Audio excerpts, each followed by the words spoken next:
Hey guys, Zane from the Infinite Jukebox here with another quick album review, and today I wanted to talk about the new Taylor Swift record, Midnights.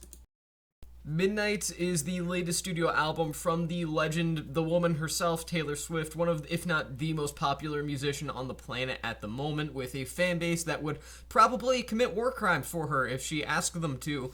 But all things considered, outside of a fan base that kind of frightens me and some questionable moments in the earlier years of her career, Taylor Swift has put out some great music over time, especially her albums Folklore and Evermore. These two albums that were just absolutely fantastic in the lyrical department. They felt like some of her most bare bones and honest work to date, and as such, I was hoping Midnights would kind of continue that trend, but unfortunately, not so.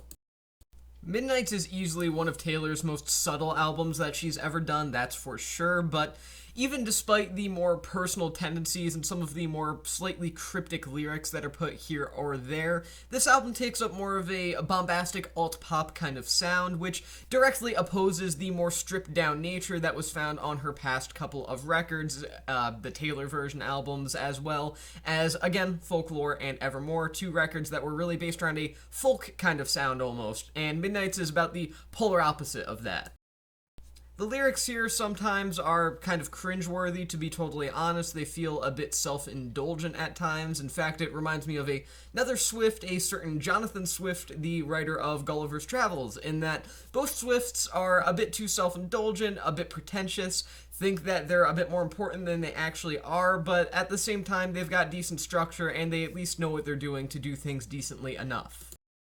So overall, Midnights is kind of an unremarkable album, and the only reason that I'm not going to give it a purely mediocre 2.5 stars is because it does have a couple of highlights here or there, not in particular songs, but in particular lines, or maybe a certain instrumental or vocal delivery, generally speaking.